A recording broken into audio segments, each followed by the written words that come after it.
Hello bachon, let's see the question. The question says that if a completely radioactive double-stranded DNA molecule undergoes two rounds of replication in a non-radioactive medium, what will be the radioactive status of the four resulting molecules? Options हैं half the number contains no radioactivity, all four still contain radioactivity, 3 out of 4 contains radioactivity, radioactivity is lost from all four. तो ये जो question है इसका हम की concept देखते हैं। सबसे पहले इसका जो की कंसेप्ट है, ये क्वेश्चन है mainly Meselson and Franklin Stahl के एक्सपेरिमेंट से रिलेटेड। यहाँ पर डीएनए रेप्लिकेशन के बारे में पूछा गया है, डीएनए रेप्लिकेशन। तो यहाँ पर हमें कंडीशन दी गई है, उस कंडीशन को हम देख लेते हैं। कंप्लीटली रेडियो एक्टिव डीएनए दिया गया है, डबल स्टैंडर्ड डीएनए है, तो यहाँ पर हम लिख सकते हैं double standard DNA, DS DNA हम लिख सकते हैं यहाँ पर।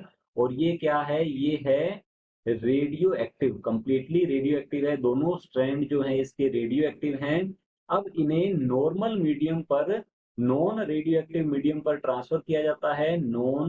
Radio active non radio active medium जो है यहाँ पर इसकी रेप्लिकेशन होने दी जाती है, और वो भी 2 टाइम्स। तो ये 2 टाइम्स जब रेप्लिकेशन होगी तो यहाँ पर क्या होगा, इससे 4 मॉलिक्यूल्स बनते हैं डीएनए के। तो यहाँ पर हम लिख सकते हैं, इस यहाँ पर 4 मॉलिक्यूल्स ऑफ डीएनए जो हैं, मॉलिक्यूल्स ऑफ डीएनए जो हैं ये यहाँ पर बनेंगे। तो ये 2 बार रेप्लिकेशन होती है, तो हम यहाँ लिख सकते हैं रेप्लिकेट, रेप्लिकेट 2 टाइम। और ये 2 बार रेप्लिकेशन जो है ये नॉन रेडियो एक्टिव मीडियम पर हो रही है। तो यहाँ पर जो 4 मॉलिक्यूल्स बनते हैं, 1 से 2 बनेंगे, इस एक मॉलिक्यूल से 2, और फिर 2 से 4 बनेंगे। तो यहाँ पर इन चारों मॉलिक्यूल्स में रेडियो एक्टिविटी का स्टेटस हमें यहाँ बताना है। अब हम जानते हैं कि Matthew Meselson and Franklin Stahl ने बताया था, तो हम यहाँ लिख सकते हैं मेसेल्सन एंड स्टोल्स एक्सपेरिमेंट।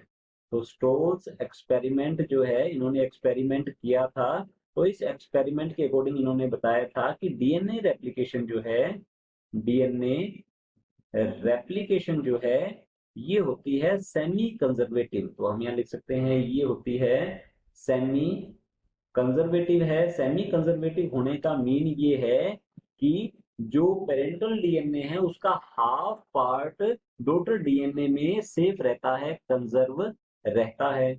अब यहाँ पर 2 स्ट्रैंड्स हैं, मान लेते हैं हम ये स्ट्रैंड्स हैं, और ये दोनों ही स्ट्रैंड्स जो है ये क्या है, ये हैं रेडियो एक्टिव। तो हम यहाँ पर आर और आर लिख सकते हैं, ये रेडियो एक्टिव है। तो आगे जब इसे नॉन रेडियो एक्टिव मीडियम पर ट्रांसफर किया गया तो रेप्लिकेशन होगी, और ये दोनों स्ट्रैंड जो है रेप्लिकेशन फोर्क या फिर टेम्पलेट स्ट्रैंड की तरह फंक्शन करते हैं, और इन पर न्यू स्ट्रैंड्स की फॉर्मेशन होती है। तो ये दोनों स्ट्रैंड्स जो हैं ये सेपरेट हो जाएंगे, और यहाँ पर 2 न्यूली फॉर्म्ड स्ट्रैंड होंगे। तो ये न्यूली फॉर्म्ड स्ट्रैंड्स जो है ये नॉन रेडियो एक्टिव है, तो हम यहाँ लिख सकते हैं नॉन नॉन रेडियो एक्टिव, और ये रहेंगे अभी भी रेडियो एक्टिव। तो इस तरीके से ये 2 डीएनए मॉलिक्यूल जो बनेंगे ये हाइब्रिड होंगे, और आगे की ओर फिर एक राउंड और होता है।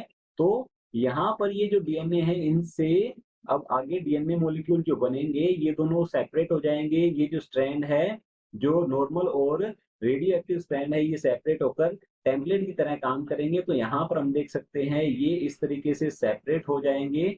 यहाँ हम बना सकते हैं इस तरीके से इन्हें, और ये जो स्ट्रैंड है ये भी सेपरेट हो जाएंगे, और इन पर न्यू स्ट्रैंड्स की फॉर्मेशन होगी। तो अब हम यहाँ पर न्यू स्ट्रैंड्स बना सकते हैं। तो न्यू स्ट्रैंड बनाएंगे तो वो क्या होंगे, वो होंगे नॉर्मल स्ट्रैंड। तो नॉर्मल स्ट्रैंड हम यहाँ पर कह सकते हैं, नॉर्मल का मीन है नॉन रेडियो एक्टिव स्ट्रैंड होंगे वो। तो यहाँ पर हम लिख देते हैं ये न्यूली फॉर्म्ड स्ट्रैंड्स हैं, और न्यूली फॉर्म्ड स्ट्रैंड्स जो हैं ये क्या हैं, ये नॉन रेडियो एक्टिव हैं। तो हम यहाँ पर लिख सकते हैं ये नॉन रेडियो एक्टिविटी होती है इनके अंदर। तो इस तरीके से ये न्यू स्ट्रैंड्स बनेंगे। तो यहाँ भी नॉन रेडियो एक्टिविटी है, नॉन रेडियो एक्टिविटी एंड ये भी नॉन रेडियो एक्टिव है। बट जो पेरेंटल डीएनए था, जो स्टार्टिंग में डीएनए था, उसके दोनों स्ट्रैंड अभी भी साथ साथ चल रहे हैं और ये रेडियो एक्टिव रहेंगे। तो अब हम देख सकते हैं कि दो मॉलिक्यूल जो हैं डीएनए के ऐसे हैं जिनके पास तो रेडियो एक्टिविटी है और दो के पास रेडियो एक्टिविटी नहीं होती। तो हम कह सकते हैं इन दो के पास रेडियो एक्टिविटी नहीं है, जबकि ये दो जिनके पास पेरेंटल डीएनए स्ट्रैंड है उनके पास रेडियो एक्टिविटी जो है वो बनी रहती है।